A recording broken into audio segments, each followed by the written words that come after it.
Today I sat down with Tom Hoeft, Hoefty as he's also known. Tom is a full-time music producer based in Melbourne, Australia. His main project is his alt-pop band Pick Park, but he is very focused on learning as much as possible as a music producer. We discuss how you have to make it happen for yourself and the importance of having a creative community. Today, I learned a lot, and I hope you enjoy. All right, Tom, thank you so much for coming and having a chat with me today. Ah, man, thanks for having me. Really keen to get in the weeds and get all philosophical on you. We're going to get real lost in the weeds, man. I feel it, and I'm really, really looking forward to it. As am I. Hit me. Let's get into it. All right, man. First question that I ask everybody is, what do you think makes you interesting as an artist? I actually think two parts. My age, weirdly enough.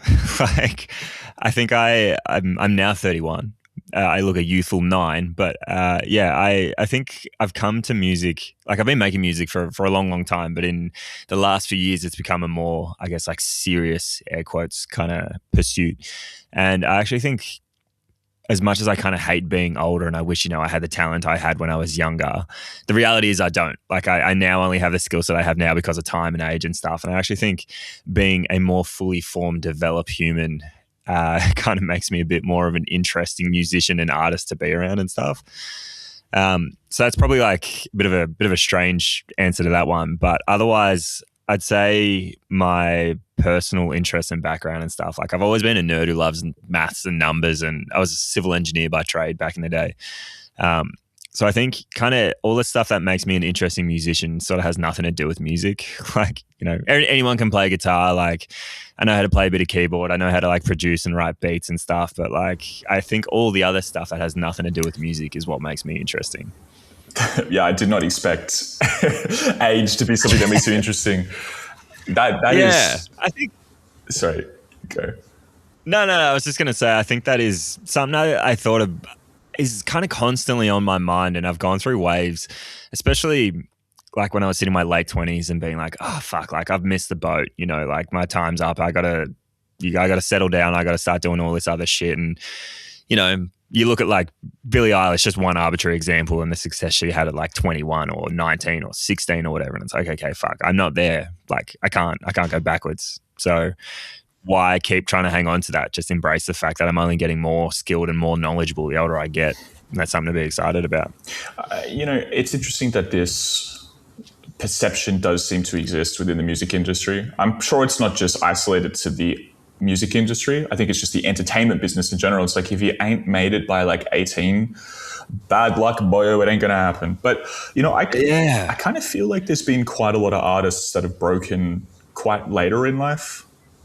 Mm-hmm. And I wonder if it's because of this. Definitely. It's like, you are a bit more mature, you've accrued more world experience, so you have more interesting, maybe not more interesting, that's not the right way to put it. I think you're more in touch with who you are. Yeah. I feel like something happens when you turn 26, 27. At least the people that I've known around that age, and for myself too, it's like just you get put through a blender. Everything that you are, everything that you hoped you would be just goes in there and comes out. And then it's just like raw mincemeat that you have to like somehow shape into a life. And it's really, really, really uncomfortable.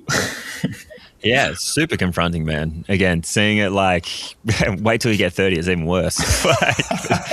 But only worse if you've already, you're so uncertain about who you are and what you stand for and all these different things. And then you're just kind of forced to be like, well, who the fuck am I? Like, and I think a lot of people end up just kind of latching on to arbitrary interests that, exist for a few months or maybe a year if you're lucky. And then it just kind of dies in the ass. And it's like, okay, well, now I'm going to go get into like cycling, or I'm going to go do a marathon, or I'm going to, I don't know, whatever the hell it is. Like I'm going to, get into clay or something. It's like, I don't know. Is this just a cry for help? Like, I'm not sure anyone has ever said the words, I'm going to get into clay. Like in what capacity? We just run in different circles. I guess we run in different circles, my friend. Well, if you as an ex-civil engineer, you might be hanging out with some geographers who like literally mean they want to get into clay. Exactly, brother. It's a whole field. It's a whole interest. It's interesting stuff, actually. Actually, let's not get started. It's a tangent you don't want to get involved in. Well, okay, fair enough. So that might be correct. But okay, so what is it about you being 31 specifically that makes you interesting as an artist? Is it the experience that you've created? Is it being more in touch with yourself?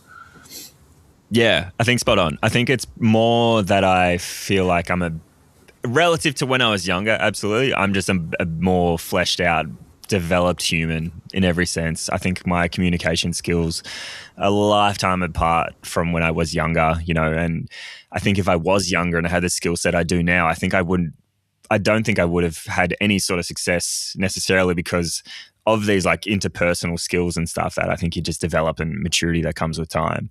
And ultimately it's just like it would have been a different timeline. There might've been a world where I was, maybe as skilled as I am now when I was younger and I might've had some sort of pathway or success or whatever. But yeah, I think it is these interpersonal skills, to be honest. And in terms of the actual music stuff in general, like I do think I just have, like probably all producers, and I'm sure you're the same as well, you just have this innate desire to keep coming up with interesting sounds and exploring sonic palettes and stuff. Like it just feels, I'm finding that for every door I open in terms of like a musical instrument or a production technique, like 60 more open. And it's this infinite rabbit hole and it's so exciting. So yeah, actually I have no idea if that answered the question, but it is very...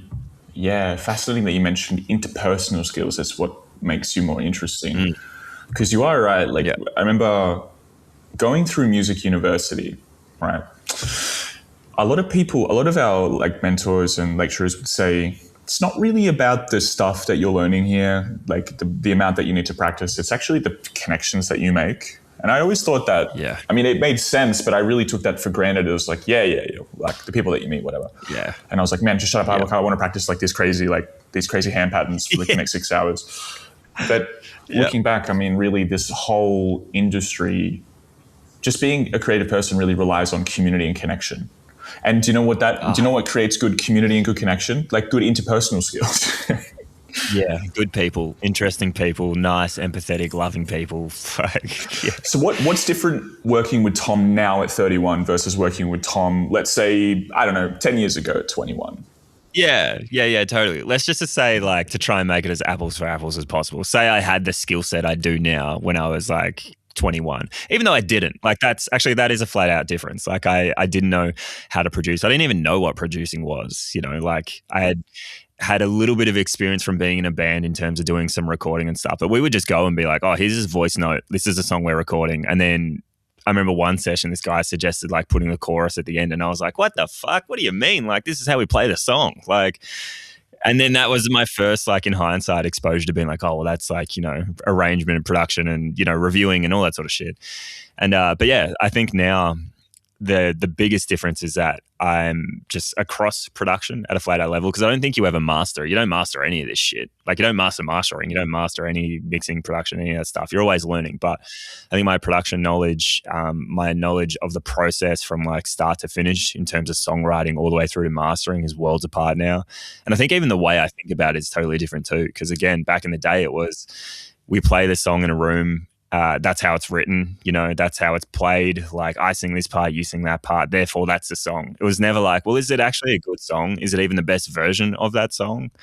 Are we even playing it in the right key? Is it the right tempo? Like, why does it need a 6-minute guitar solo? Like, none of that stuff was ever front and center. Maybe it was subconsciously, but not to the level now where I see music in a way more pragmatic, yet still emotional and artistic way, but way more pragmatic. But yeah, that's probably the huge difference now. And again, outside of that, even what I was just saying before about the interpersonal skills, like I think the biggest thing I'm finding at the moment is being able to communicate with an artist is arguably the most important skill. Because like at the end of the day, playing the part or writing a bit of music or whatever for say a client or a project or whatever it is only as exciting to them as your ability to communicate it and reassure them that it's like the right idea at the end of the day, especially if you're challenging their idea, Yeah, you're completely right. Like the process of sharing something you've made as an artist, like singing in your bedroom with a piano or a guitar or whatever, it's like you're pouring your heart out and then you're taking it to somebody you don't necessarily have a relationship with all the time. This can be such a painfully vulnerable, naked experience. And you're right, if you're not a very nice person about that, it can shatter the whole dream, man. It's incredibly important. Yeah.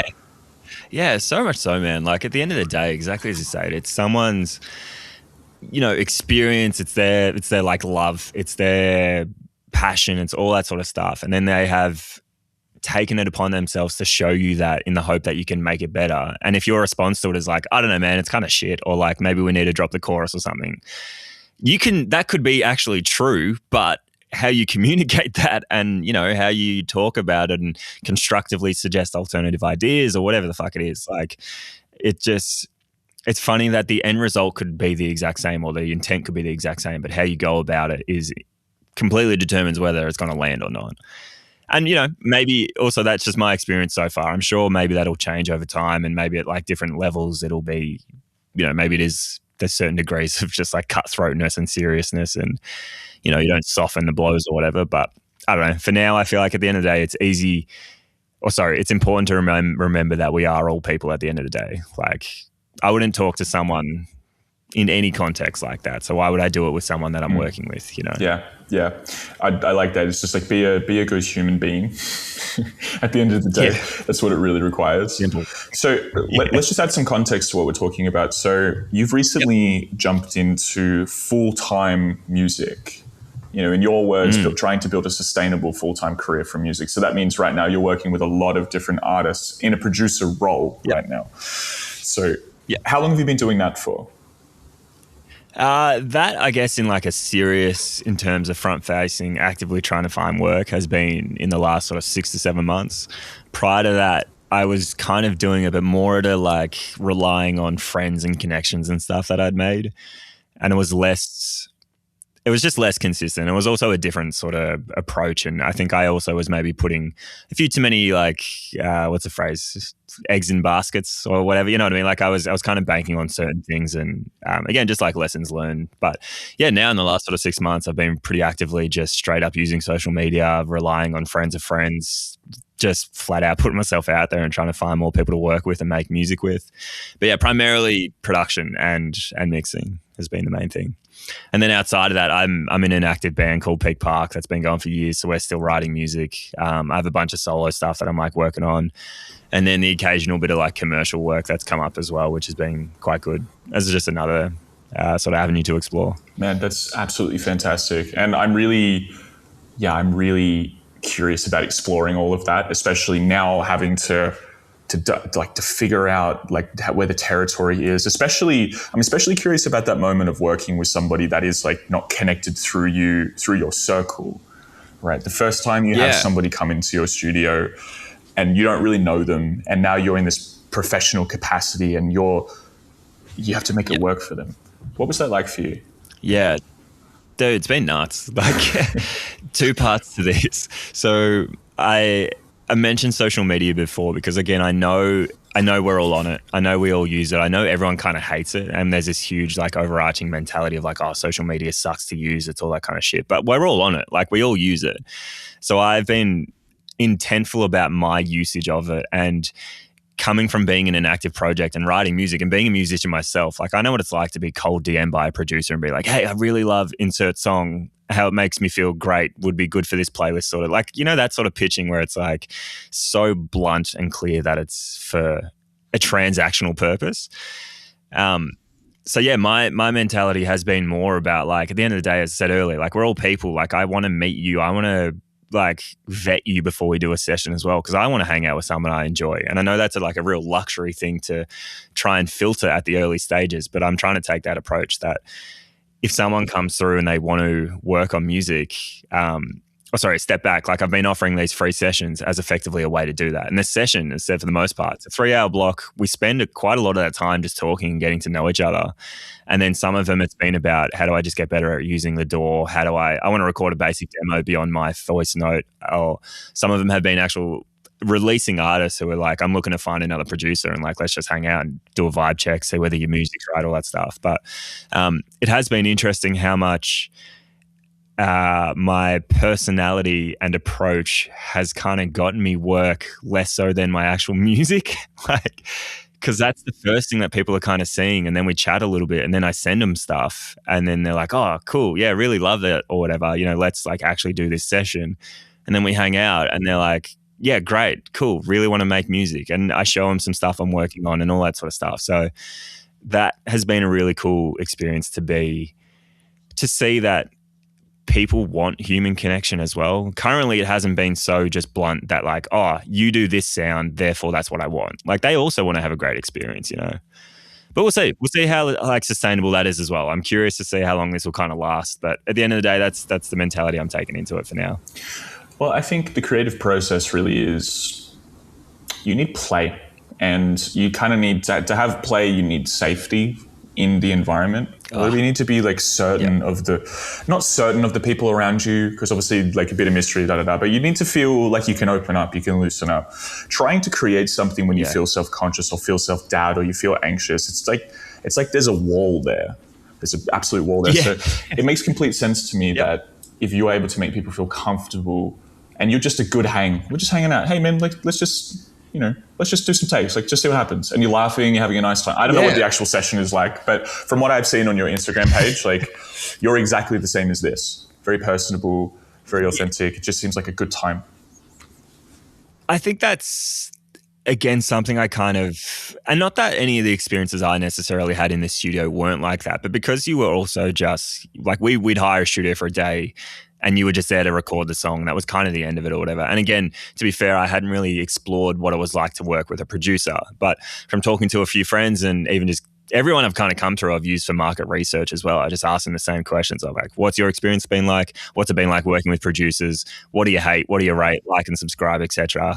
Like, just because I don't want to be the person that they're like, oh, yeah, the music's great, but that guy was an absolute fuckhead. Like, you don't want that reputation. Like, you don't want that reputation just as a human. So why would I want that again as like a professional in the industry as well? So yeah, it just, I don't know. It's felt like such a no-brainer that you want to, and I'm sure other people are doing this too, whether it's organically or as intently or not. But I don't think it makes it any less genuine that I want to try and actually, you know, befriend these people. Like, I want them to feel like they got the most out of their money from a product finish perspective, obviously.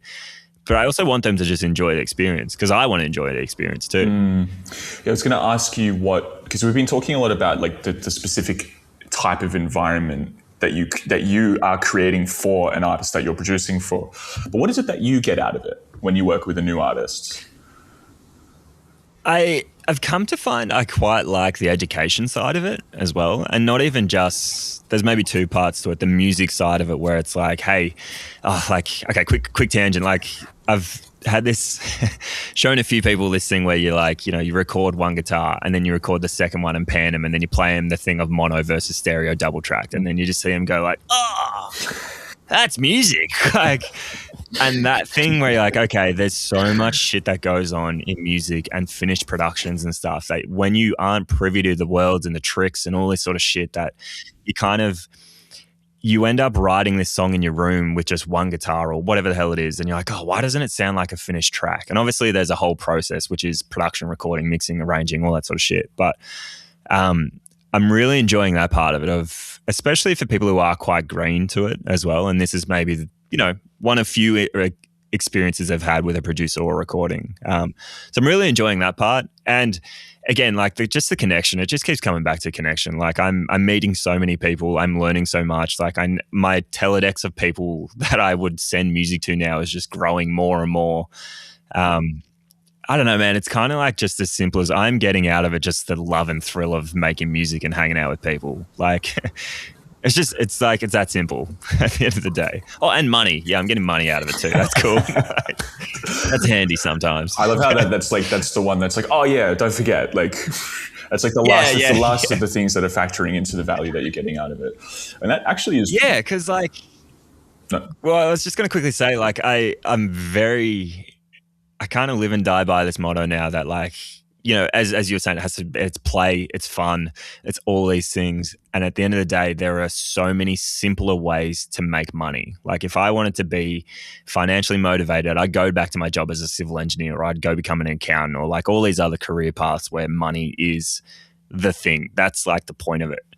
And the reason I'm choosing music is because of all the other shit. Like, and yeah, ideally I want to be able to make it sustainable to make enough money so that I can keep doing it. That's like the goal for everyone. But it's not the motivator. The motivator is not money, because I'd be an absolute fucking idiot if I chose music as my pursuit for financial success. Absolutely. Yeah.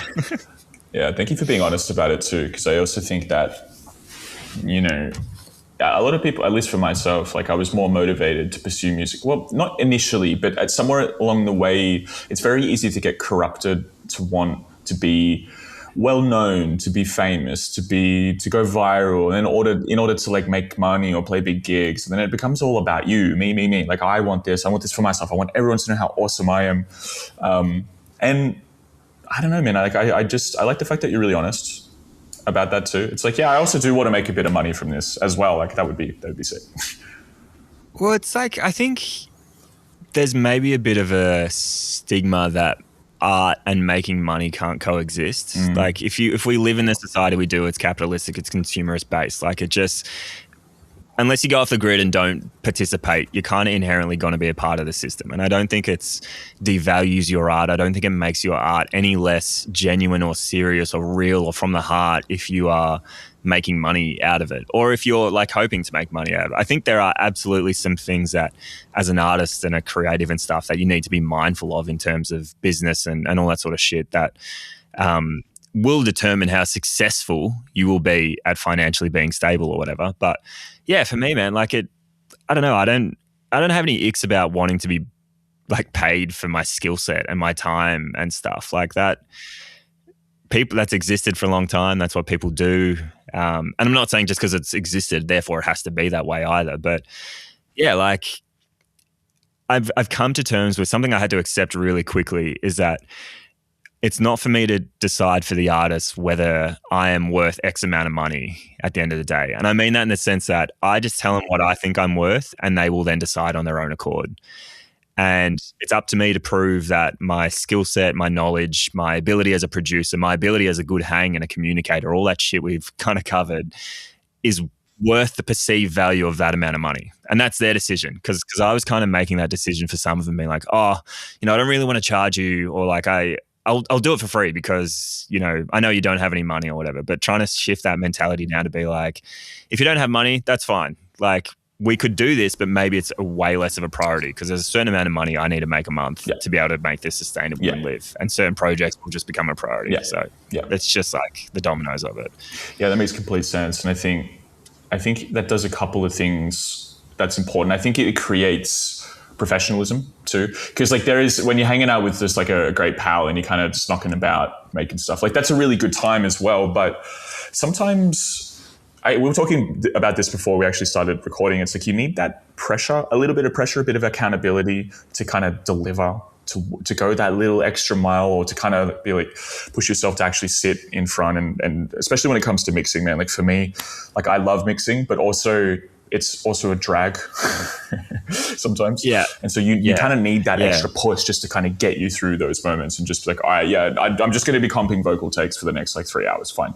That is what it is. Yeah. Well, I'm curious, man, what your experience has been like in terms of being a self-motivated artist project who is doing the production and the mixing and stuff. Because we're in the same boat in that regard. Like the Peak Park stuff for me, like that's the project I'm involved in, where I've used that as a way to learn how to produce initially and also to mix and all that sort of stuff. But again, when I look back to years earlier where we would just be working a track for like a mix would take me months, and it's like it doesn't now because skill set's better for one, but also my mentality about it's completely shifted or whatever. But again, when there's no external pressure or you haven't paid someone to do it, like when I picked up some commercial work last year and I was getting paid by the hour for it and they had expectations and deadlines, I was like, yeah, all right, I just got shit done. And I got really, really good at getting stuff done because I just trusted myself. I didn't spend 9 hours deciding which of the 50 million snares it was going to be because they're all just kind of the same at the end of the day. You know what I mean? Like decisions like that really kicked in, and it became more about, does a song deliver on the feeling and all that sort of stuff. But anyway, I'm curious how you found that too, like how that has changed over time for you.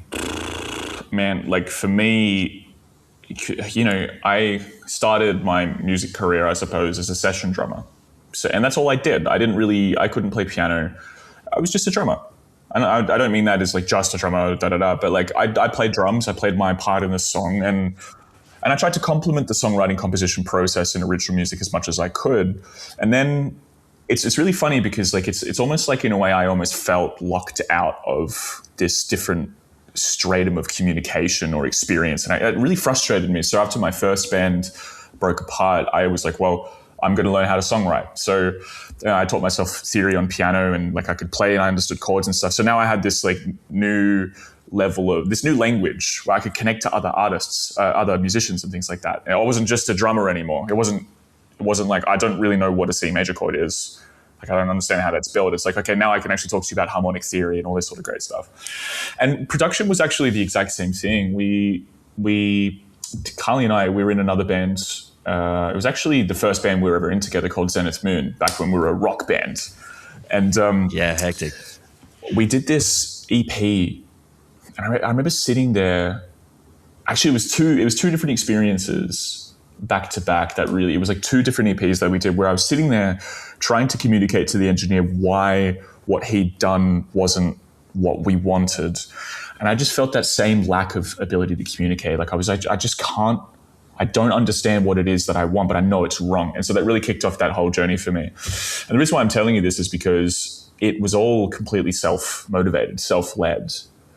And for me, that lack of guidance was really tough, not being guided at all, because it's just, I don't know why I thought this, but when it came to mixing, for example, it's like, well, there's a right way to do it. There's something that's correct. There's a standard that you need. And like, I want to know what it is. So therefore I can understand, like, how does the quality of my work stack up?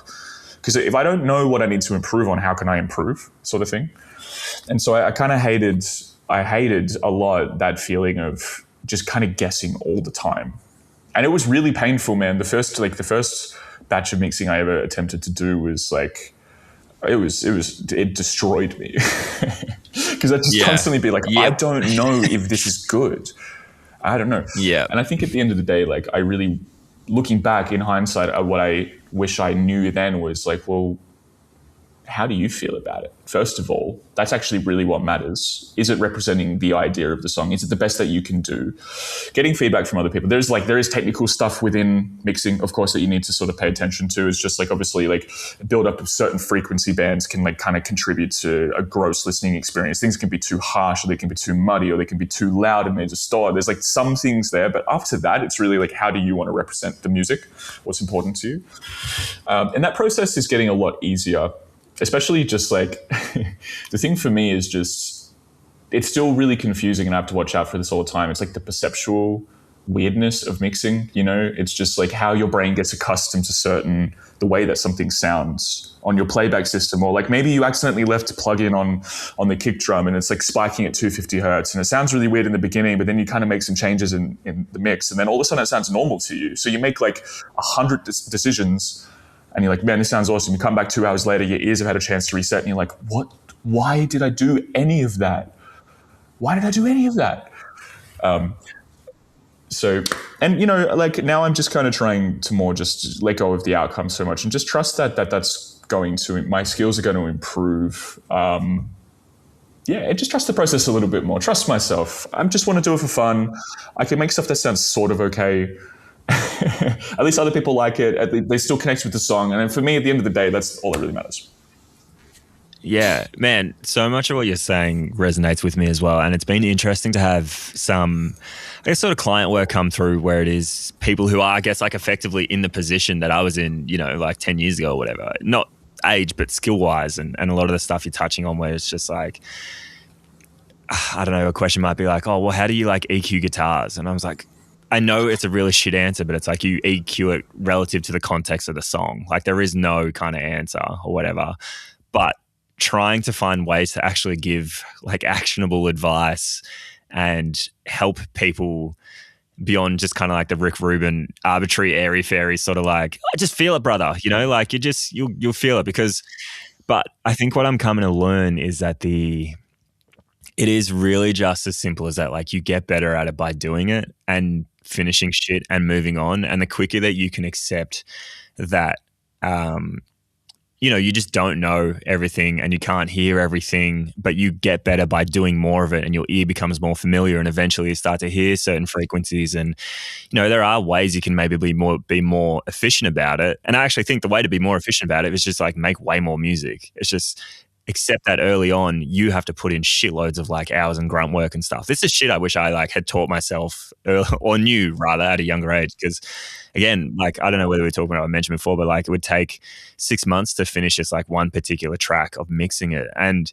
I look back on it now and I'm like, oh sure, there's mix problems, but the problem was the recording choices, the like samples, it was the arrangement, it was like all this shit that had nothing to do with mixing, that now for me, like I'm aware as a mixer that my room setup, for instance, is actually not a great like mixing room. There is like I've done the room EQ thing and I know there's a duck here or whatever. And like, it's not a treated room. It's just a room in my house or my rental or whatever.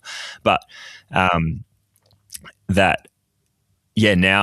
I can focus more on the arrangement and getting the song feeling right and the production and like what is the actual song about, all that shit, because that's what matters. Like I was such a like, it'll fix itself later kind of mentality, which is so shit, because I thought that's what mixing is. And it's, you watch some of those videos of like these big dogs or whatever and they like mixing in these huge studios and stuff and they're like, yeah, just move the faders a little bit here, there or whatever. And like, the mix kind of just comes to life and it's like, oh yeah, you have got also incredibly well-written songs, incredible productions, all that sort of shit. Like it's so much harder to make a shit recording sound good than it is to make a good recording, sound amazing. Like, if you're working with shit, it's hard to polish it. That's kind of it. So yeah, it's been interesting to do more of these sessions with people and kind of give them a bit of reassurance in the way of like your mixing skills aren't necessarily like what's stopping this song being amazing or whatever. It's kind of earlier in the piece. Like, there's other things that it's maybe worth diving into, because mixing becomes easier if the foundation of the song is stronger. And it is a pyramid. In my eyes, it's a flat out pyramid. It's the song at the bottom, it's the bass. It's like if a song doesn't move you in most genres as a campfire version, then like it needs a bit of a rework or something needs to be fixed or whatever. Production can only add so much more. Then a good recording is only as dependent by how well you can actually perform and sing or play the part or whatever, let alone then arrangement and all these different things. By the time you even get to mixing, it should only take you like a couple hours to do it, which I'm finding now. And that's also because for me, like to me, mixing is just a means to an end a lot of the time. Like I get a production to a point where I'm like, this is as good as I can get it. I export all the files, take it into my mix session, and then I go, this is only going to change like 5-10%. Mm. That's it. And I've made my peace with that. And that's just how I operate. But I don't know if that's how you guys do. Like, I'd be curious whether that's been the same and whether that's changed over time as well. Yeah, it is really interesting. So we have a series called Musical Blind Date where Carly and I will start with like a we actually did this a while ago, but we actually never released it, like literally years ago now, 5 years ago, which is pretty funny.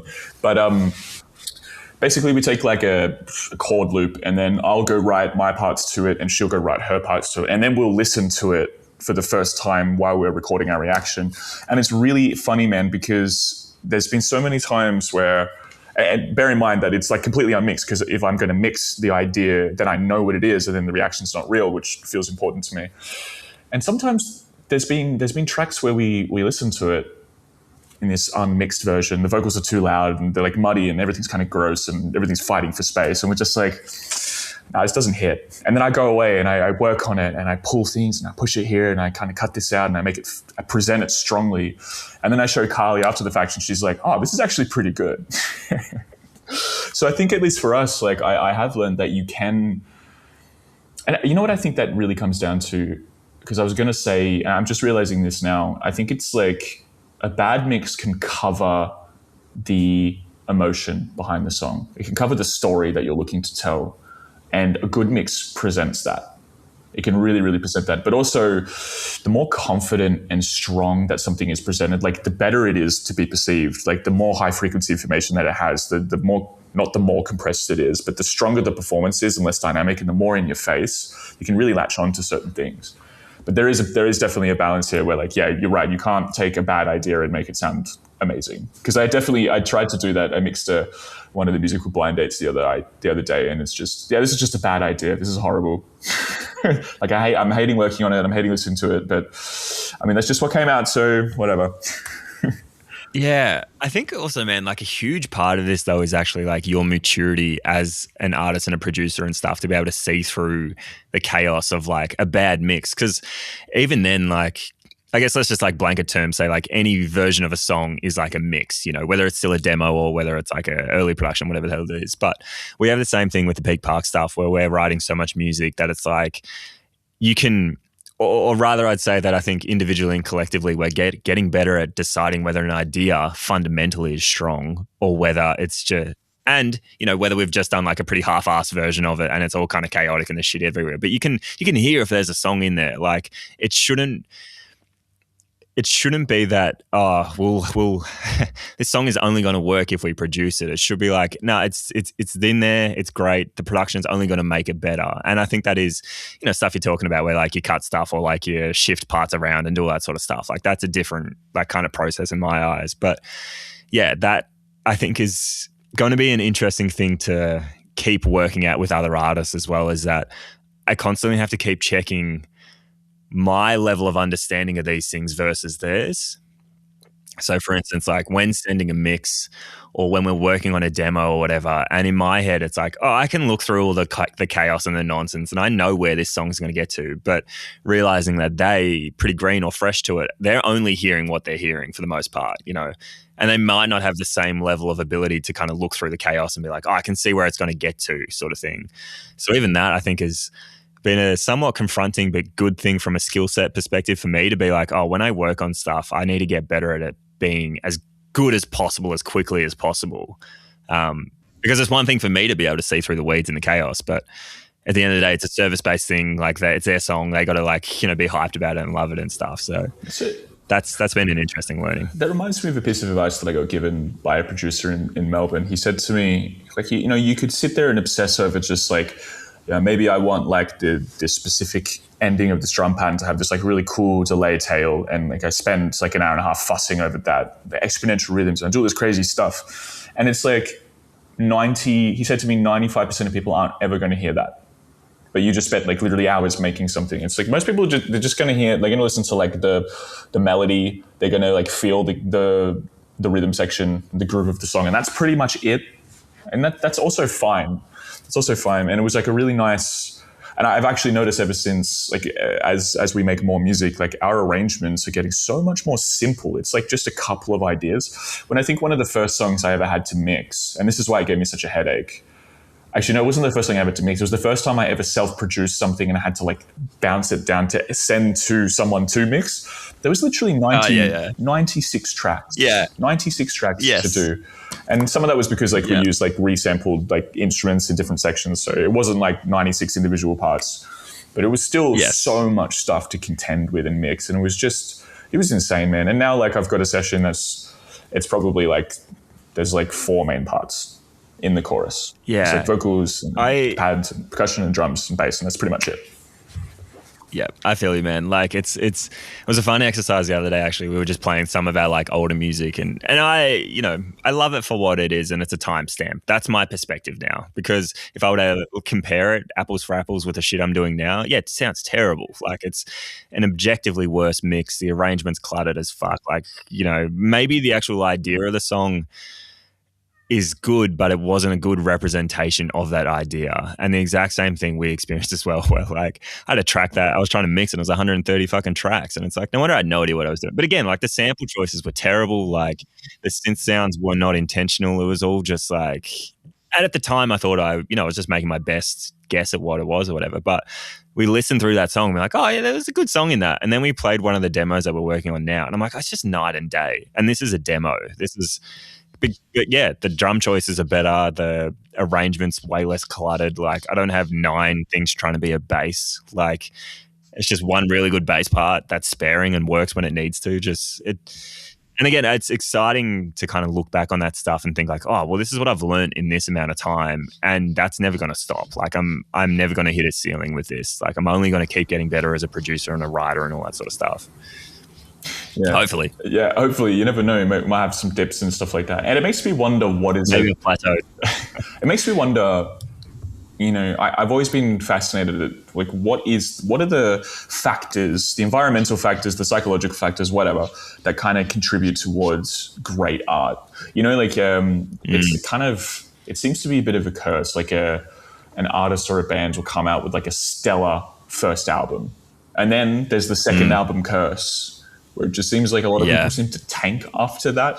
Maybe it's like pressure, maybe it's this, maybe they lose love, or they're just like that lightning in a bottle just wasn't there. And it makes me wonder what that is, and if you've thought about that at all for you. Yeah, I think like something I came across years and years ago was that like the idea that like you get, your whole life effectively at the time to be able to write your debut album. So you're pulling from years and years of like different songs and all that sort of stuff. And then your follow-up album has to come out within 12 months or 2 years or whatever. And it's like, even just that fundamentally, it's like your sample pool of shit to pull from is now like whatever. It's just that time has not been there. But yeah, I think that's a huge factor in it as well. And probably the other big part of it is when, you hear about these huge successful albums and then they go on tour and all that sort of stuff. And then their ability to spend time and, live a normal life, because that's also a huge part of it. It's like the best ideas. It's like when artists release songs and albums and shit that is just like all about touring. And it's like, that's so unrelatable. Like that's like not a lived common experience. Yeah. But I'm sure there's parallels and sometimes it does work. But yeah, it is interesting to see that, because you kind of think like, oh, you did it once. How come you can't do it again? But I do think, yeah, there is an element of like sometimes you just caught lightning in a bottle. Sometimes you're just pulling from the right references or experiences. Sometimes, for better or worse, you've had like tragedy in your life, which, you don't want to have to go through that every time to write like a hit album. It's weirdly like a very selfish thing as a fan to kind of want that, but also to put like another human through that. Yeah.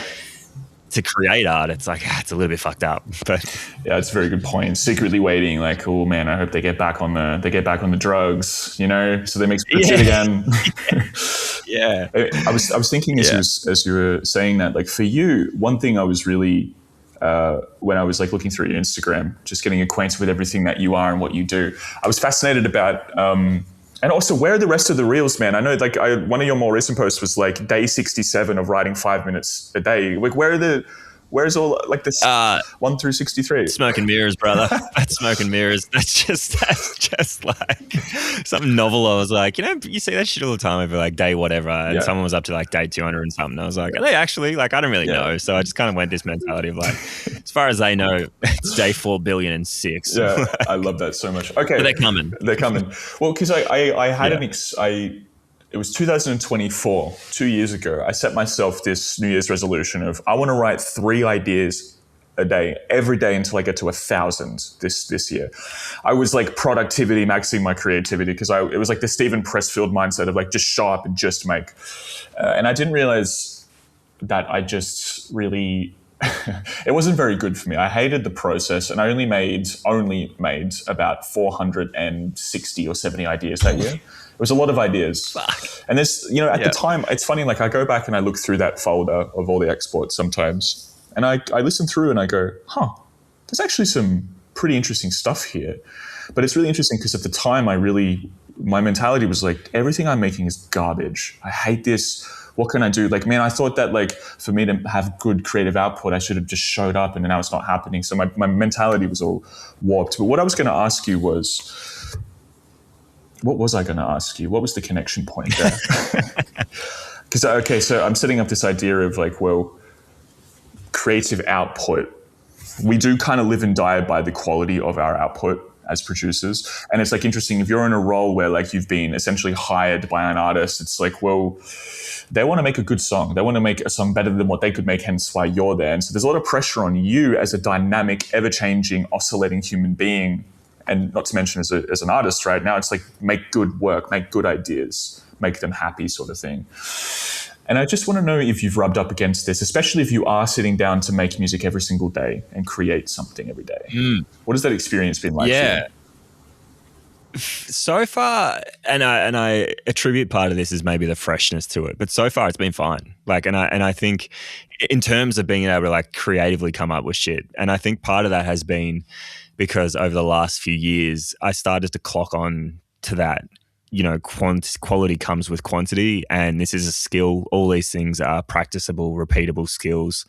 Um, it's that whole thing again of like, you know, if you only write 10 songs in a year and your hit rate is only 10%, then you've only got one good song a year. But if you write 100 songs, then like you've now got 10 good songs to choose from. So I think I was slowly chipping away at this habit of not feeling like if I ever at any given point sit in front of my computer and I go, oh, I have to write something today. Basically I wanted to get to a point where I could just do that. And I can now. Not to say that all ideas are great, and obviously some ideas are better than others, but I never struggle to like come up with stuff. And when I say stuff, it can be as simple as just like a 4-bar loop or whatever. But I'm sure you know what it's like. Every 4-bar loop eventually sometimes can turn into something. Like it's all got to start from somewhere. It all starts from just like a part or a vocal, whatever the hell it is. But yeah, so far it's been so two things to it. I think I've built that kind of habit, and am grateful now that now that I am required to be more creatively fluid and come up with stuff, it hasn't felt too bad. There's absolutely been days where I'm just like, I'm not on. Like, you know, you're making shit and you're like, this is shit. This is just, these are the bad ones. But I think you got to get the bad ones out before you get to the good ones. And again, that just comes down to like being persistent and time, and also knowing kind of when to draw the line as well. I think I'm getting better at that when I'm pursuing an idea and just being like, oh, this either does or doesn't have legs, and also giving it enough time for me to just explore stuff. Because I also know, and again, I'm sure you've maybe experienced this too, where like you're working on something, you're like, oh, it's kind of just okay, and then you have like one breakthrough, and then all of a sudden it's like, there it is. There's a song. It opens up, and now I'm like locked in for the next 4 hours. And I'm going to smash it out, whatever it is. So that, yeah, that's been really exciting. But the other part to it as well that I wanted to say was about, that I kind of thought being in the band, that was my only way to creatively explore ideas. So everything kind of went through the filter of like, is this peak park worthy? And I think I ended up making not as much music because it was always through that filter. And then as I started to have a few other friends like send me stuff and work on music with them, it was all of a sudden like, oh, this doesn't have to be a peak park thing. Like this makes sense for that project, that sound, that palette. And then doing this commercial work that I got last year where effectively they wanted me to produce a 15-track album and a wide range of, you know, some dance stuff. There was some like acoustic, and then it went to meditation music. So it was genre hopping all over the place. And now that I'm working with like other people as well, and now that I've got other friends who I know their music and I like their music, I'm finding that I'm really enjoying the fact that I'm making a diverse range of music, and that is again making it quite easy to come up with shit, because not one idea has to just kind of work for this one project. So even that I've like really been trying to push onto people in a as, you know, helpful way as possible, is like, don't be afraid to just make music for the fun of it. And also not everything has to be a precious, you know, song. It doesn't all have to be for your project. And even I keep kind of referencing the Peak Park stuff, for instance, but even within the band, like Cal has his own hard rock band. Mitch makes all his own music as well. I want to start another solo project because I've got music there. I've got a bunch of friends who I'd love them to be a part of. So that, weirdly enough, you'd kind of think that by having so much music to make, my creative pool would kind of diminish, but it's like ironically gone the other way. But we'll see. I don't know how long that will sustain itself. And I'm very aware to that there may be a point, you know, maybe it's tomorrow or maybe it's 6 years from now that I eventually go like, I'm done. I've out-creative myself. Like I've got nothing. The juice has all been squeezed. For now, that's not the case. Yeah, literally. There ain't no juice left, brother. Dry. Yeah, dude, I love that you said this, because it's something I've been thinking about over this weekend. I've been feeling a little bit creatively grey. You know, and I was like, well, why? What changed the last couple of weeks? And I think what it was like, okay, when I sit down to make something, which I actually really struggled to carve out that time in my day to be like, all right, everybody shut the hell up, like phone off, like everything, like not watching YouTube, not playing games. So you're here to make music now. I struggled to carve out that time as it is. But I realized when I was carving out that time, it was like, oh, we've got a couple of tracks that have been open questions for a while. and I really need to like solve this problem, and I need to do this. So if I'm going to write, I should be working on this thing. And I kind of realized that it was more about that work stage of a track, when you're kind of pushing it and you're massaging it, and you're trimming this and you're trimming that. But I wasn't just like doing joyful things. Let's experiment with this. And I kind of feel like what that actually made me realize is, I mean, for me specifically, it feels almost like agency to do whatever the hell you want. Because when you're putting it through a filter, it's like, okay, I actually really just want to play with acid bass lines right now. I'm really interested in like resonant bass and like playing with sequences to make all this weird, wacky stuff, which is strange because I've never really been drawn to this type of sound ever. But now I just really want to play with it. But then I go, yeah, but it's not going to work for diss tracks. What's the point of doing that? And then that creates a have to, like I'm compelled to do something creative, but I'm compelled to do it. And so then I go, I don't know. I just kind of wilt a little bit. And that's really interesting because you said when you put it through the filter of, is this peak park? It kind of sounds like that's a similar kind of thing. But when you go, you know what, I'm just going to make music for myself, it kind of opens you up a little bit. Oh, what do I want to explore? Yeah. It doesn't matter. Yeah. I think like the huge thing to acknowledge in all this as well is that I have the privilege of time currently. Like I have the ability to just like fuck around and explore stuff. And I think that's like a huge thing that a lot of artists struggle with as well, is that like they're so time poor and it's not a priority because it's, life and just having money and a job and, going to the gym and eating and shopping and all that other shit that's like mandatory gets in the way. So I do empathize that it's very easy to say this from kind of like a high horse perspective, like, just, make more music. Who gives a shit? Like just do more, make more for other friends and stuff when you don't have time to just flat out make.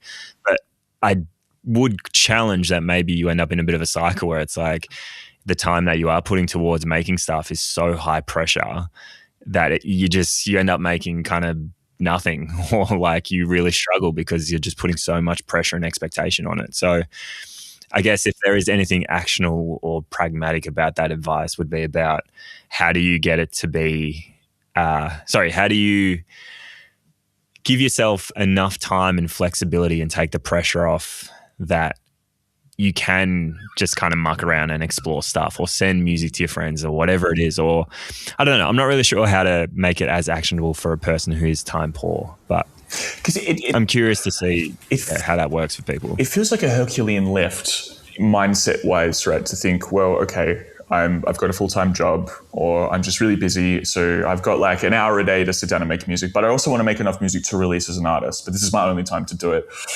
And to exist with that pressure, like what I make now needs to be usable. So this needs to be productive. But then we also understand that in order to make, maybe we haven't spoken about it. I think it's like I have a bit of a theory, like you need to be engaged in play. We did speak about it. When you're working with people, you create this environment of safety, right?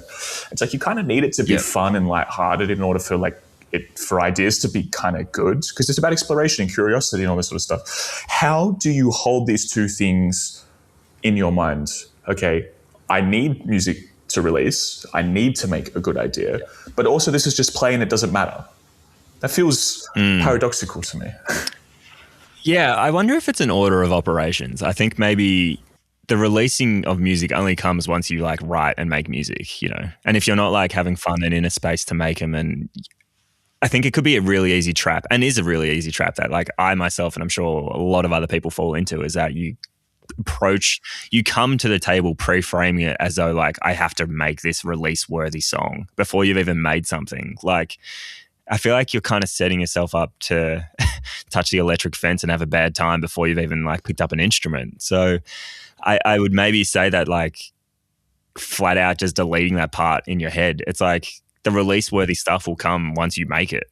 Like you can, and also I think too, part of it again, I'm maybe wondering how much people are kind of just putting in the hours and practicing and making music as well. Because again, it comes down to that hit rate thing. It's like if you only write 10 songs a year, because on one hand, yes, you only have X amount of time in a year, but also if you go into every session being like so stressed and like carrying all this baggage about it, you're maybe only operating at like 10% efficiency or something. And I know that's like a pretty kind of like tech bro way to look at it, but like I do think it's really important to set yourself up to be able to like succeed in the sense of just like have fun and come up with a creative idea. And then you can look at it and go, oh, is this thing worth pursuing? Is it a good idea? Is there a song in it? Because absolutely guarantee that the best ideas come when you're comfortable, enjoying, you're inspired, all that sort of shit. Like no good idea. Well, not no, because nothing's black and white. I'm not a Sith, but like no great ideas come from, you know, being stressed out of your ass and anxious as fuck. Like some can, but I just don't. Yeah, it feels kind of simpler than I think we make it out to be. And I think as you're hinting at, like part of that pressure is coming from all the other shit that's going to happen after you make the song. But it's like you're shooting yourself in the foot before you've even made the song. So I do think that's part of it. It's like, you know, if you go into a friendship, like an occasion with some friends and stuff, and you're like, oh, fuck, I really just like can't be arsed hanging out with these people. It's like you're going to guarantee to have a shit time then.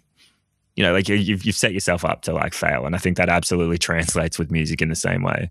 And to a point too, like what is your setup like? Is it frictionless? Like, can you turn on whatever it is you're using and make music? Or do you have to do like a 10-stage process and put your pin in and do a backflip before you can even like turn your mic on? And like just all these little things that get in the way. So yeah, that's probably like, that would be where my mentality is at, is like eliminate all friction as much as practicable, try and eliminate all the pressure of the shit that's going to come in the future. And maybe accept too that if you're operating in that way, it will take time to get out of this habit. Because I think that's maybe the other issue too. It's easy to like take that advice and be like, all right, tomorrow I'm just going to make for fun. But you're still going to have all that baggage and shit in the back of your head. It's going to take time for you to get out of that cycle and build that habit. It could also be deeply uncomfortable too. Like I know for me, a couple of years ago, I realized that my process with making music was quite toxic. And I tried to do this exercise one day. I was like, all right, I'm just going to sit in front of Ableton and I'm just going to make whatever. I'm just going to treat it as play. But every time I have a thought that's not about making music, I'm going to write it down. Or about making music. Any thought that comes into my mind. And it shocked me, man, because I did this for about an hour and I had written down probably 57 or so. So it's like a hit rate of 1 a minute. Hyper negative thoughts about self-doubt, about the process. What's the point? I'm never going to blow. I'm never going to do this. And I remember writing it down as an exercise and I was like, what the hell? Like, no wonder I was avoiding making music for the longest time because it was actually just a terrible process. So for me, like the friction was actually mental. So it's like there was so much friction. I had to do 100 backflips perfectly in order to actually get to the point where I could actually enjoy making music. So I really love that point about frictionlessness. Yeah. It's interesting too, because not to say that like, I still find that like I still have this issue when it comes to like I know there's music sitting there where I'm like you get to the stage where it's like you've done the fun exploratory part and now you're like all right, now I got to do the hard work of sitting here and like locking in the arrangement, the production, all that sort of shit. And I think I'm really trying to be cognitive of that and get better at framing that part of it and being like, well, no, I actually do enjoy that part. Yes, it can be hard work, but I can enjoy it at the same time.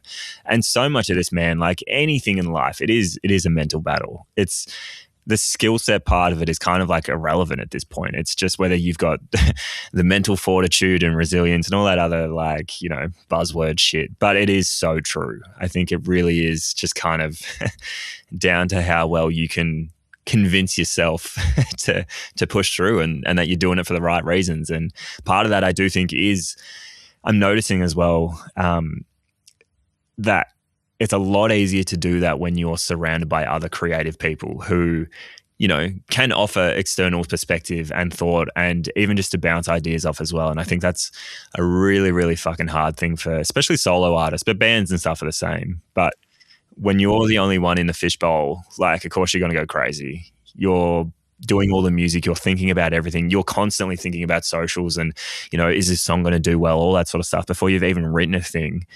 Like, yeah, that's something I'm trying to, for selfish reasons or otherwise, but encourage more of is sharing music with people and trying to like take your ego out of it. And because at the highest level, like so much, it's way more collaborative than I think it is at this kind of baby band level. And part of that is accepting as well that you're, and I'm only saying this from my perspective and my experience, but felt that I had to do everything, and I felt that, you know, we were making the sickest shit ever, and like people are just going to flock and it's going to be incredible and all that sort of stuff. But I was doing nothing to give back to the community. I wasn't in a community. Like I just had this ego that because I was making music, therefore it was good.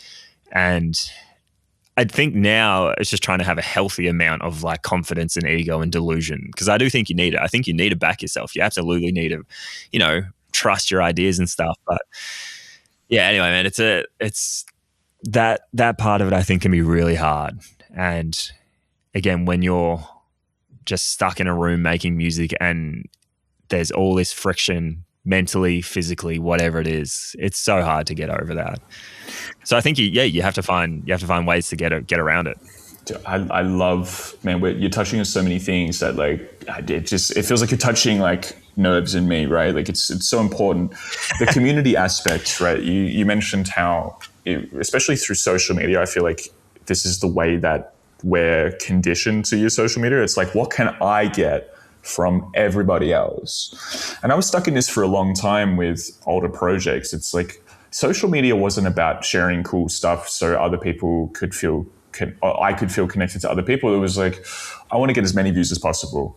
So if I get a lot of views, then I can like take it to someone like an external industry member, like a manager or a label, and be like, look how good we are and how many people love us. And it was all like transactional. And I kind of had a bit of an epiphany that, you know, well, I guess it wasn't really an epiphany. I just kind of woke up one day and realized like, that really sucks. You know, that just really does not feel good. And if I was in a room of other people and I was networking, you know, I'm like, hey man, what's up? Can I get your LinkedIn? Yeah, I'm Andy. I'm an e-commerce manager. And yeah, what do you do? Let's like exchange details so we can figure. It's like, it just does not feel good, man. I think none of that is satisfying. All of it's hollow, and you can just tell that something's transactional. And I think like it's an interesting thing. And I think it's analogous of being an artist in general, like seeking community for the sake of like, I want to be connected to people. Like, yeah, that's a selfish endeavor. But then you being a part of a community and giving back is actually being selfless at the same time. And I think that's literally what seems to typify the whole artistic process to me as well. It's like you make stuff that you want to hear, like it just for you. It's like, no, I want it to be like this. You know, I want the guitar tone to be like this or the melody. But then you kind of cut ties with the piece and it's not yours anymore. Like you just for everyone else to consume. Yeah. Yeah, two quick ones on this. Don't let me forget. So one is about Battle of the Bands and my early experiences, and this second one I'll rattle off real quick just because it's fresh in my mind. But the first ever like proper live show I went to was when I was 16, and it was the Wombats at Festival Hall. And I like, you know, the music they were making at the time was like prime for teenagers and shit. Like I loved it. I connected so much with it. But that was my first like mosh pit style floor ticket gig. And I keep referencing this moment because that was the moment that like I saw a live band that had energy and the emotion, and like I just was feeling shit I've never felt in my life. And you know, you're like a pubescent teen and everything's way more heightened than it is and stuff, but I still get that same I think they call it like, you know, frisson or whatever, where you get that like kind of goosebumpy feeling. There's a word for it. I feel like I butchered it. But anyway, it's kind of like ethereal feeling where you're connecting with certain things. And I still get that as like an adult now. And that like solidified in me of like, I want to be that person. I want to create an environment of music that gives people connection, not just with me as the artist, but other people in the room. And that's something that I'm like really excited about these days, is that as much as playing live and making music is about me and my friends and the community and that sort of stuff, it's also about, I want to create music that someone might connect with and find something in that, you know, speaks to them or helps them work through something or explore an emotion that they don't properly understand themselves. So that element of like connection and community and stuff, it's been there my whole life, and I just hadn't fucking realized till like recently how to kind of get that. And that's by just creating it. It's by reaching out to people. It's not by expecting that people are just going to come and just, you know, worship at your feet because you've made music and stuff. Like, you have to be making really, really fucking good music. And again, back to the earlier point, just because I made a song doesn't mean it's a good song. And good is, you know, it's subjective and all that sort of stuff. But that's kind of the point. It's meant to be a good and great song to someone specific. And maybe that's a broad or a niche audience, but you have to work out how to find that person. but yeah, all those like these moments of connection, and even like I don't know, the other day I was at a party or whatever, and even just like blasting songs with your friends and like dancing and hugging each other and being like, "I love you, man," and like singing lyrics to songs and shit. Like music is so much about connection and playing live. That's why I love it and all that sort of stuff. But that's my quick little like wrap up of that. But the second thing I quickly wanted to mention is that my first exposure to playing live was a Battle of the Bands when I was 16, and we played like the SB Gershwin room. Crazy. I didn't realize how like good of a venue it was at the time. What a first venue. Man. The way I know, right? It's only downhill from there. Yeah.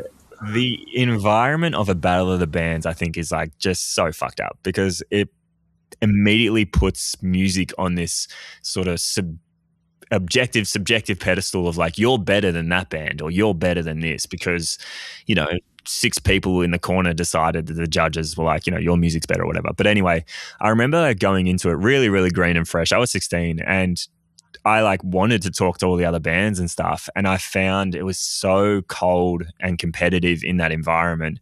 And the genres were all over the fucking place as well. Like we were playing like indie soft pop stuff there was like hardcore and there was rap. And so, but some of those conversations like really stuck with me where I just felt really like isolated and that it was a competition, and it was a competition style event, but some of that started to translate into some of the other gigs I'd go to where I noticed I was doing it as well. Like I would watch bands play and be like, oh, they suck. We're way better than them or whatever.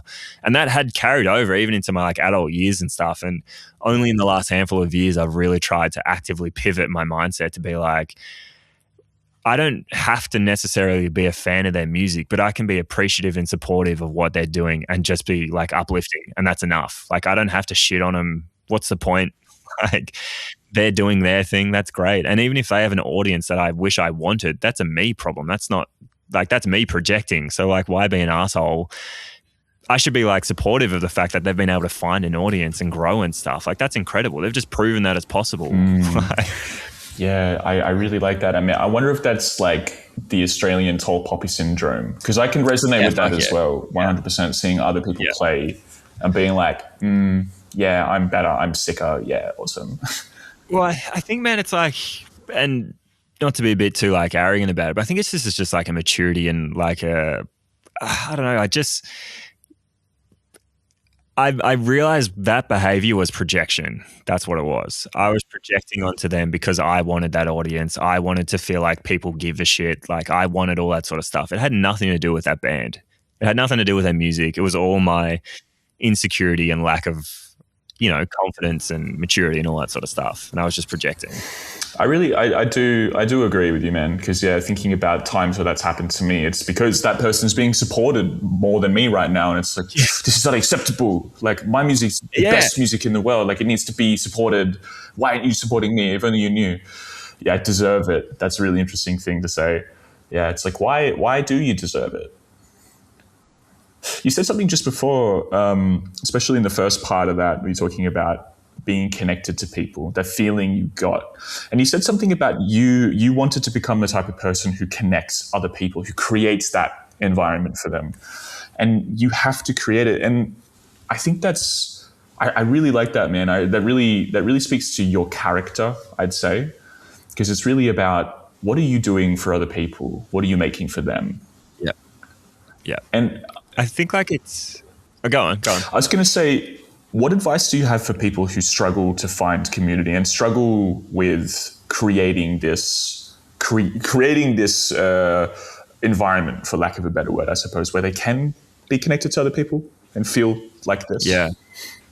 Yeah. I think like a few parts to it. The competitiveness of it, I think you have to delete that out of your head. Like we kind of covered that before, but I do think that is...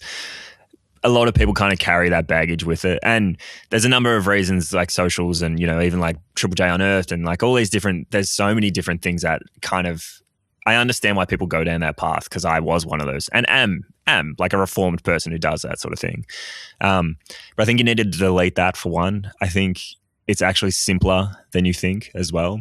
And again, I totally acknowledge that I am, and always for the most part in my adult life, have been a pretty like extroverted, personable person. So like I totally understand that it's easy for me to say that as someone who, I get anxious in situations as well, but I understand that for some, socializing and being sociable, whatever you want to call it, can be a really intense, anxiety-inducing situation. So I'm cautious to kind of just slap on these blanket statements of like, just, get out there and like talk to people and shit. But with that caveat, I do think it kind of is like that. I think it's as simple as, if you want people to care about your music, you have to care about other people's music as well. And I'm not talking about caring about Taylor Swift or like, Dua Lipa or whatever. I'm talking about caring about other people who are in the exact same situation you're in, and being humble enough to recognize that your music is not, this kind of God level superior thing that people are just, ignorantly ignoring or whatever. It's not. It's just, of course, you think your music is the best because you made it. And I think that's a good thing. You should kind of like you should at a minimum love your music. You should love what you do. But I think you need to be self-aware that so does the next artist. They also think their music is like the bee's knees and all that sort of shit. So I'm finding that being, even when we're gigging, man, and putting on supports and stuff, like I want to like the artists that we're asking to play with and stuff. Like I want to listen to their music. Like even that is a small habit. Like playing shows and actually listening to the bands and the artists and stuff that you're playing with, and supporting them and all this sort of shit. Like I kind of really hate, because this is advice and stuff that I was, would have been privy to and told at like a younger age, but was so just kind of naive and shit, and had some of these toxic behaviors and mentalities and stuff. But it is, man, it's just simple. It's like, go find other people who are making music like you. And when I say music like you, I think also you need to accept that, again, it's really easy for you to feel like you're making the most niche, obscure shit in the world, but you kind of aren't, and in a healthy way. And I mean that in terms of like, I used to think that about all the stuff I'd made in Peak Park stuff or whatever it is that like, this is just some like real unheard of style of music and stuff. And it's just so niche and all that kind of shit. But it kind of just exists in a pool of other music that is kind of adjacent and close. And there are different degrees of that. I mean, like you can absolutely hear bands that are just ripping off other bands and doing the same sort of thing. But the reason I bring that up as well is because I think it can be a really easy thing to sort of fall back on the crutch of like, the scene doesn't exist because no one makes music as like interesting as I do. And I think that's probably way more of an anomaly than people kind of let on. And again, I'm saying all this just from someone who is like, and again, I don't know fucking anything, but this has been my experience. And I listen to so much fucking like great music now, and part of it is just by like meeting all these people, and that has been such a fulfilling thing, like there are so many musicians making incredible music, and I don't really care for the stats and the numbers of it. Like I'm listening for it just for the music of it, and do I enjoy it? So that's been a really rewarding part. And I kind of forgot what the question was, but I've gone in a circle. So no, that's okay. Sorry about that. I don't actually know if there was a question, to be honest. But you said something. Even better. You said something there that just, I kind of had a little joke about networking, and kind of like it's almost like you're acting like a human would, but you're not really. You're not really a human being. Yeah. You said just then, it's like you have to actually care about. You actually have to like want to know about the person's experience, or you're interested in like connecting with their music, and you kind of have to care about wanting to do that. I think that's a really, really, if nothing else, if you struggle to kind of go out and talk to people because you might feel a little bit more anxious, or go to gigs or anything like that, I think it's like you actually have to care about the other person. I really think that's what it comes down to, man, to build community. Because like you feel it. You feel it if someone's just there because, you have access to, you might have more access to more opportunity than they do. So they're kind of just like, yeah, man, it's sick. Like I played this, and like, if you ever need a guitarist, like hit me up. I'm so keen. I'm so available. Yeah. You're just like, yeah, sure, man. Like whatever. Just please. Yeah.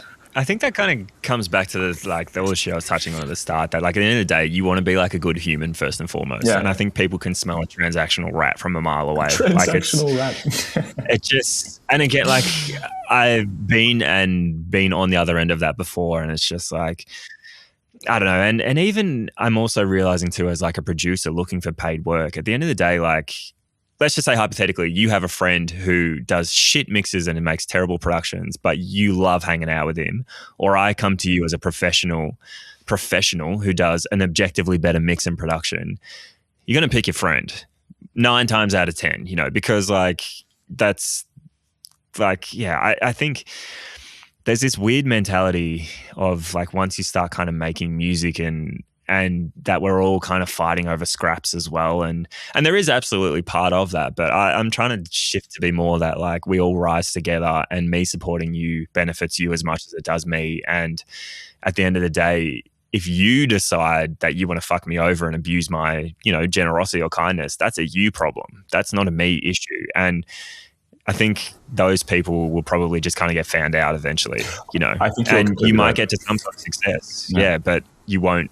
Like, again, for me, it comes back to this idea of being a sustainable career. Like, if I'm burning all these bridges 6 months in because I'm an asshole, how the hell am I going to do this till I'm 80? It's not going to work. Yeah, that's a fantastic point. You will be sorted out, the wheat from the chaff style, right?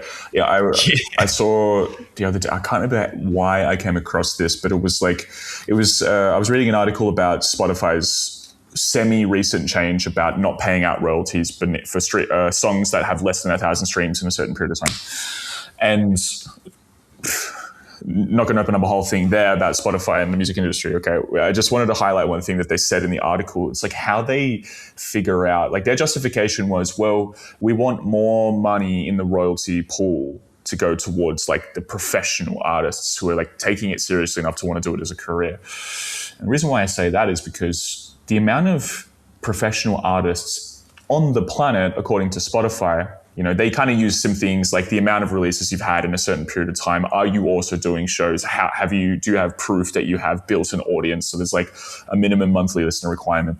I think it's something like they say there's only 228,000 professional artists on the planet. Wow. Isn't that crazy? Really? You're talking about like 10 billion or wherever we're at, 220,000. It's like not a very big community of people who are doing it to a level of like a career, right?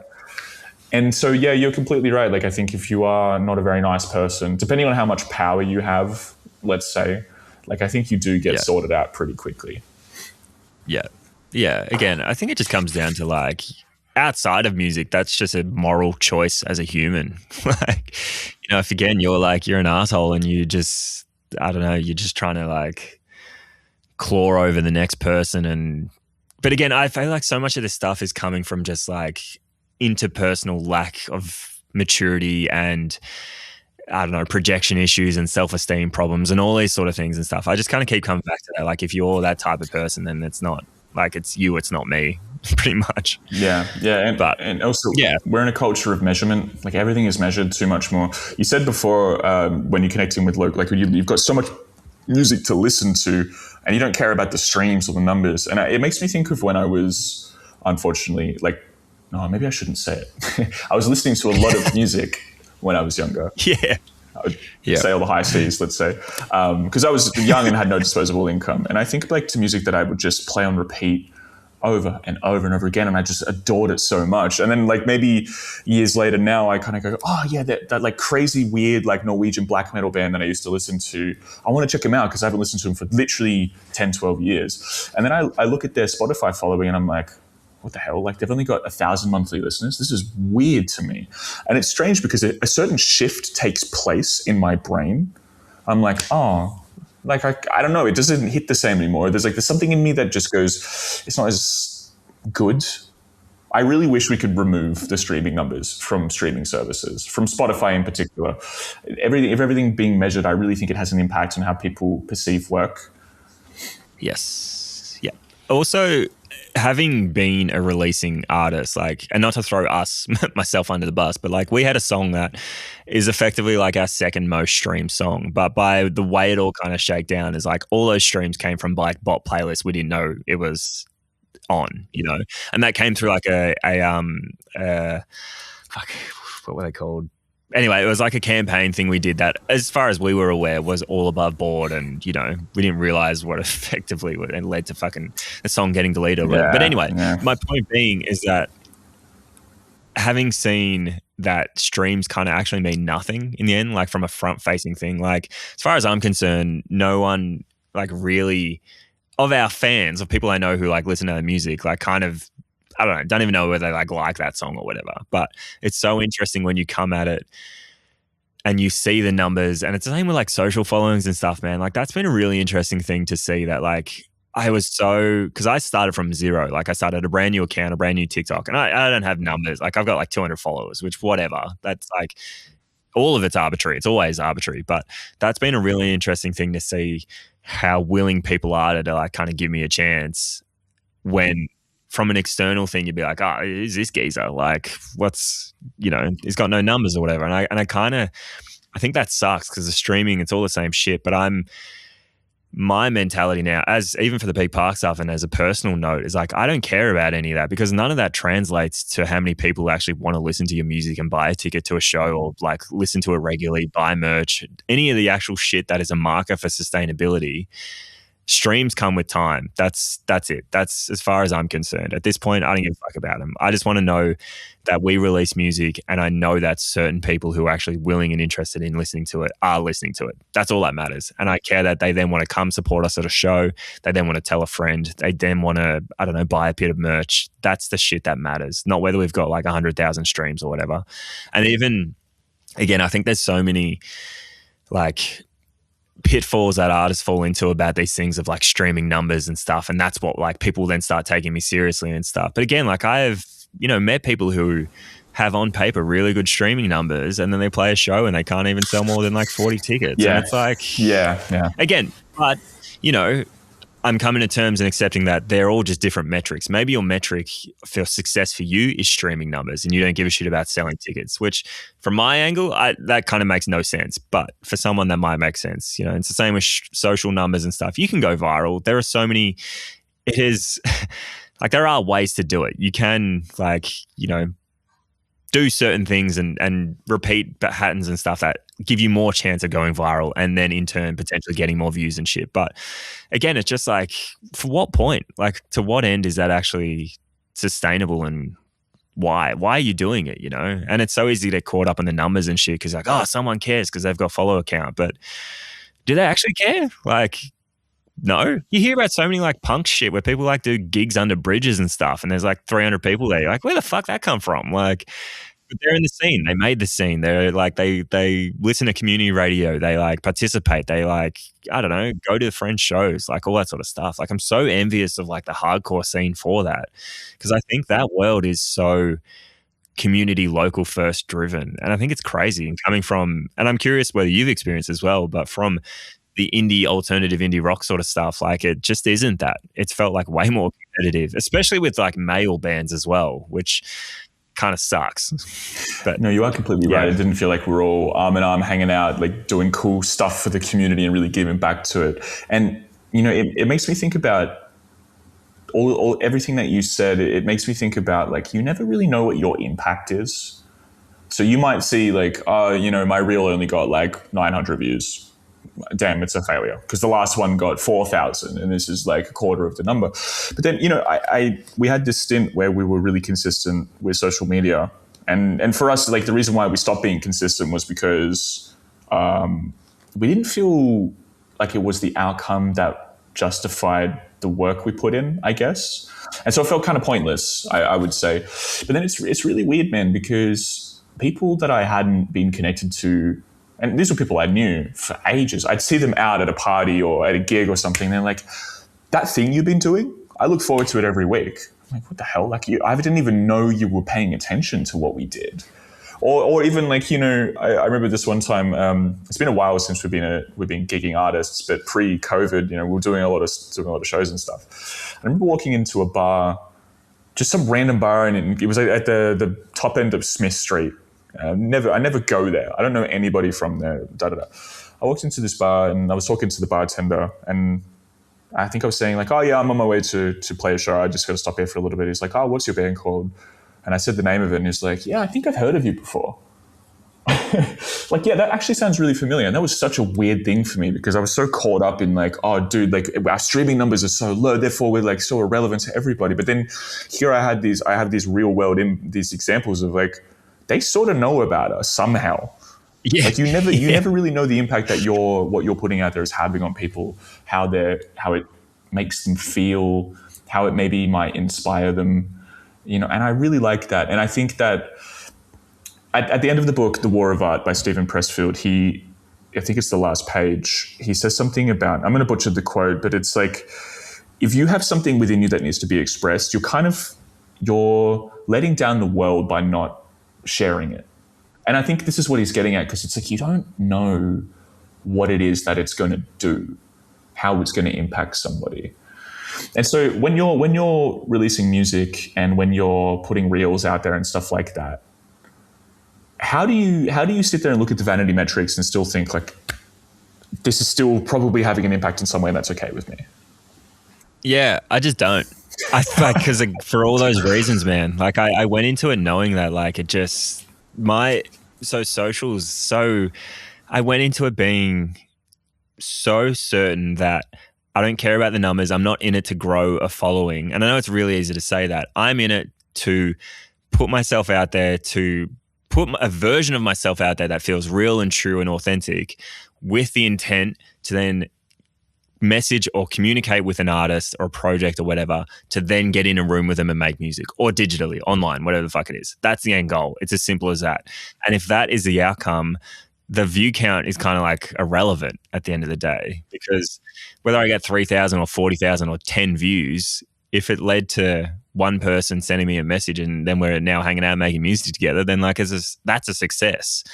But that again has been a bit of a shift in mentality, and I'm really curious. So with the Peak Park stuff, for instance, like we're going through the process now of like we're finishing 2 EPs so that we can start releasing and getting back into that world. And I'm really keen to take this mentality switch and apply it to a music project, for instance, because it's been really clear cut as a producer, because again, I know that, you know, the angle is that I need to find artists and projects to make music, and they're looking, you know, for the most part, always kind of on keeping an eye out for producers and stuff. So the goal and how to get there was like pretty clear cut.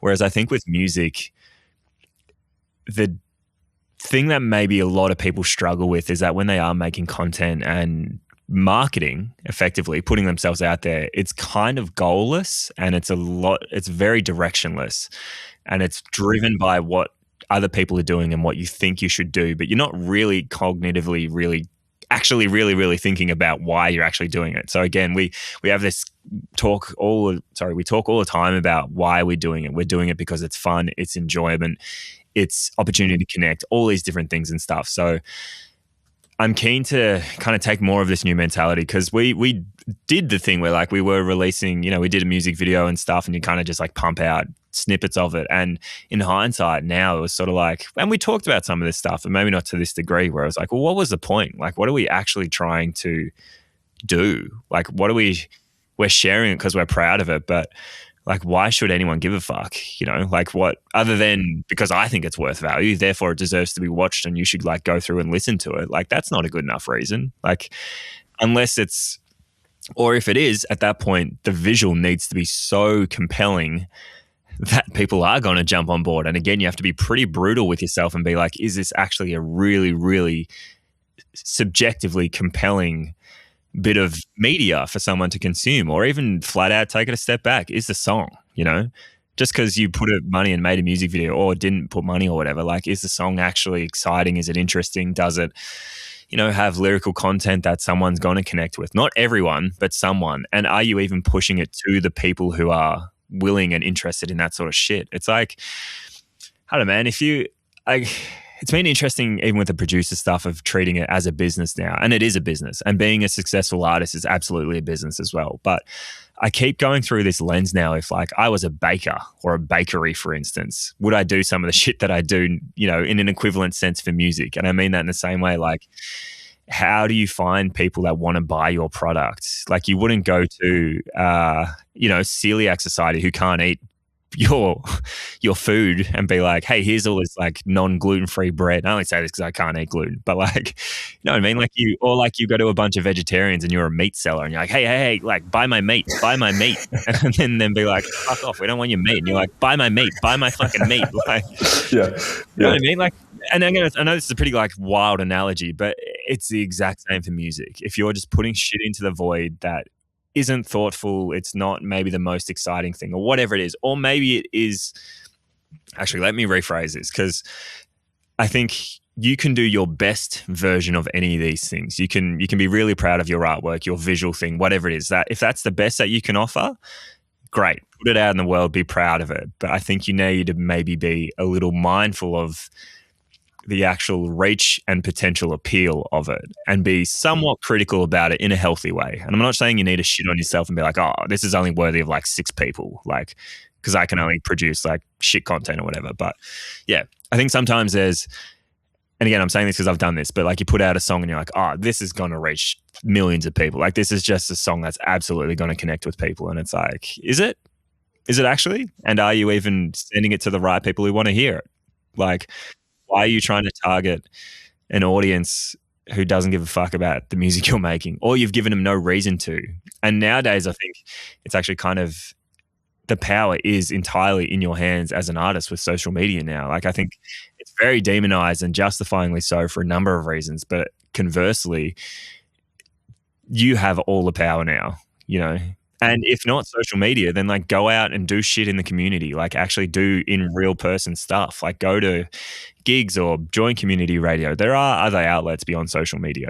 I don't know how viable it is, but I'm sure you could become a successful career musician and not have a social media presence. I'm sure it'd be really fucking hard, but well, that makes me think of, I reckon it'd be possible. I think so too. That makes me think of, I mean, also, I don't really know these people or like, you know, their income or their career satisfaction, but, you know, especially in the electronic music world, of which I exist in kind of now, I've come across quite a lot of producers that are releasing on labels like Njuna Deep or Majestic Casual, fine, Chill Your Mind or whatever, right? There's so many different electronic music labels. And then these people have like hundreds of thousands, if not like millions of streams on tracks. And then you look at their socials and they've got like 500 followers or something. And it's like, what the hell is going on here? And obviously they've got the apparatus of the label, but then it's like, well, how did they get that in the first place? And, you know, this kind of highlights something that, you know, talking about social media, treating it like a business. I think you said something at the start where it's like most people, they're releasing music and it's kind of directionless. And I think, I don't know, I think that's almost because of how much the music industry has changed. It's not really clear what it means to have a career in music. It's also not clear what success looks like. It's also not clear what the goals should be. It's also not clear that even if there were goals, this is actually how you do it. It's like just so, like it's a massive, massive, massive choose your own adventure. What may work for me may not work for you, may not work for this person, may not work for that person. But there's also so much advice, like just post 10 TikToks a day and make them all look exactly the same, or just do collaborations, or just do this. And it's like, yeah, but like, will that actually work for anybody? And I think this is why it fosters sort of directionlessness. And I don't really blame people for like wanting to hold on to metrics they can sort of measure. This song got 10,000 streams and the last song got 7,000. That's 30% more. I'm moving forward. By golly, I'm doing it. Yeah, totally. I think like, because, yeah, as you say, they are tangible metrics and stuff, whereas like that interaction you had with someone at a bar or whatever, it's like, hey, you don't know that until it's actually happened. And I think that for better or worse, it's something I've always been curious about being a musician, is that you're, you know, like all the music I listen to, that artist doesn't know that I'm beyond that metric, whatever. They don't know what it's doing to me. They don't understand like the emotion, or that I'm like blasting it in my car for the last 7 days straight. Like even that, as oh, yeah, here's another bit of advice for other artists and stuff. For instance, like there's a Prudence who has become a friend of mine. Like I've just been listening to her nonstop, and I sent her a message the other day just telling her that. I just sent her a screenshot being like, put out more music. Like I need more. And, you know, like that sort of stuff, I think, you know, as a fan is always great advice, like sending direct messages and all that sort of shit. But I think that absolutely applies as like a, you know, a creative in the field as well. So, but yeah, it is interesting as you're saying and touching on that, like when there are these metrics available to you, that's how you can kind of gauge success and whether things are working. But at the end of the day, I think there are so many different metrics for success. How many tickets are you selling? How many people, you know, how many streams have you got? How many bits of merch have you sold? All these different things. And I think you need to be more critical about what actually makes sense for your project at the end of the day. And kind of low friction one is like, oh, I'll jump on social media because everyone has it or whatever. But it's also like if you're not doing it with intent, it's a disaster waiting to happen. And it's self-doubt waiting to like snowball into self-criticism and all that sort of shit. And then leads to burnout ultimately, which again, this idea of sustainability is something that like I latched onto a few years ago, and that has always been front and center with every decision is how do I do this sustainably? Because it's a fucking waste of time if not. Like creatively, fulfillment wise, financially, like all that sort of stuff. Yeah, because I feel like we're all, like a lot of people in the entertainment industry in general, depending on what it is that you do, it's like you're kind of actually more of a content creator now. And then that's really weird because like I think making content can be an art form in of itself. That might be a bit of a hot take depending on what type of content comes to mind for you. But, you know, I want to make music. I don't particularly want to make content. Right, or at least I don't want to make the type of content that musicians are told to make. You know, you're like smacking the space bar in front of like your massive like monitor, and you're just like, yeah, check out how sick this song is, and you're like, I'm not actually that kind of person. I don't even do that when I'm listening to my own music. I'm sitting there and I'm like this. It doesn't make for a very interesting watch. But then a lot of it's been thinking about like, well, okay, we kind of have to be content creators, and music is one part of like this content pie that we have to put out. And sitting down and thinking like, well, what excites me to make and why? Like you say, yeah, dude, it's all a bit much and it's all very complicated. And I feel like we could keep talking for a really long time about this, but I just wanted to throw a couple of rapid fire questions at you and then probably wrap it up because I'm sure for you it's probably kind of late. Quick one before we do though. Yeah. Quick one. Just on that social front of it though, I do think that is again the threshold point between like you doing what you think you should do and actively really thinking about it. Because I have followed so many accounts recently who do no talk to camera. They just do photos and captions. But they like the shit that they write is really thoughtful, and it's clear that they're like quite a articulate, clever person or whatever the hell it is, and that's what's connecting with me. Whereas I found like for me, for instance, like the talking to camera and the personability part, that translates really well on a reel, for instance. So it makes sense to do a reel. You know, maybe your music is actually better suited to poetry and accompaniment with your song in the thing or whatever, and you're whatever the fuck it is. But I guess my point just quickly on that is I do think there are a number of ways to skin the cat, and you can do it in a way that makes sense and is genuine and fulfilling to you as well. Like you don't have to make, you know, $10 billion like content pieces for every single thing. And exactly the same, like even this idea that you have to dance in front of a camera or whatever, it's like, no, you don't. You don't have to do that. You don't have to do anything. You do whatever feels real and comfortable. That's it. And, you know, if it means to a point accepting that if you don't feel comfortable doing any of this shit on social media, then there's probably a large potential audience that you're missing out on. And you just have to then pivot to some other platform potentially or some other thing, or be maybe a little bit more or less harsh on yourself for maybe not reaching the levels of success or streams or whatever the fuck it is, you know. Anyway, that was my last little bit on that. No, yeah. I want to add my last little bit to that too. Let's go, man. I've been doing a reverse.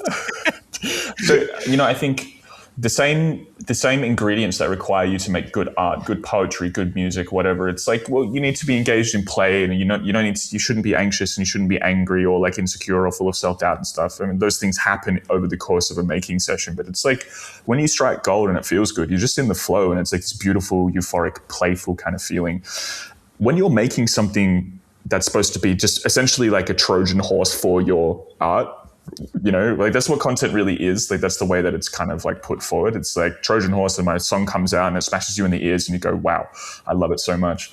It's like that thing that you're making still is something that is made. And so if you're pouring all the wrong intentions or bringing the wrong state of being to bear while making it, I feel like then people aren't going to resonate it. And I think the same rules apply to art, to content. I really do. So it's like, well, what excites you to make? You're right. If you're not the kind of person that wants to dance in front of the camera, then don't do it. Like it's going to come across as soulless. It's going to come across as just like vacant and hollow. And I think people are going to bounce off of it, truthfully.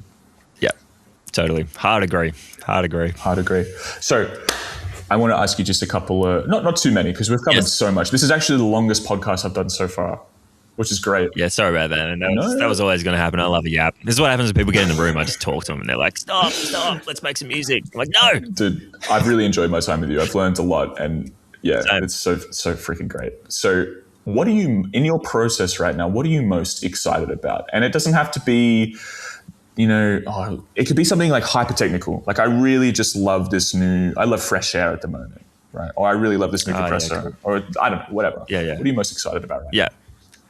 I think the thing I'm most hyped about is probably at a fundamental, just making more music for different people. That's it. It's probably just kind of as simple as that. Like this is a new adventure for me as in terms of the volume of it. So it's been really, really exciting just to be able to, every other week or every week, sometimes in like recent weeks, I've had like 4 to 5 sessions in a week, and they're completely new people, and you're sitting there and you're learning, you're meeting someone new. It can be exhausting because it's mentally just, it takes a lot out of you, no matter how personable or like extroverted you are. But that bit's probably been the most exciting part from a, I guess, like businessy producer, new experience kind of thing.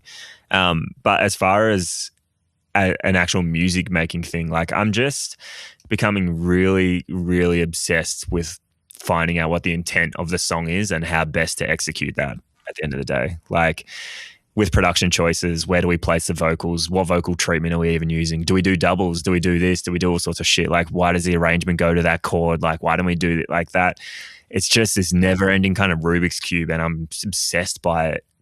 But also because I'm working on so much music at a given time, it never feels like I have to explore every single one of my creative ideas in one given song. So that's been really, really fun.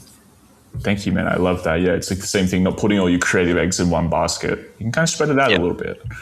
Okay. Yeah, for sure, man. And what is one artist right now that you're, same question, excited by right now? I've came across this artist. They played Laneway last year, and I feel like I'm going to butcher the name, but Saya Gray? I don't know if that ever... Saya and Gray. I did a little bit of like diving into it, but I think she is a music director for Willow, like Willow Smith and a whole heap of like other artists and stuff. But yeah, she put out an album recently, I think. I don't know, at least new to me, but I've loved it. I've just been spinning the hell out of it. And then outside of that, shout out to Prudence again. Again, I've just been listening to her music so much lately, and it's such an interesting thing of listening to someone who is like I have no idea who the fuck they are. They're just some like arbitrary artists from America or whatever with like thousands and millions of streams.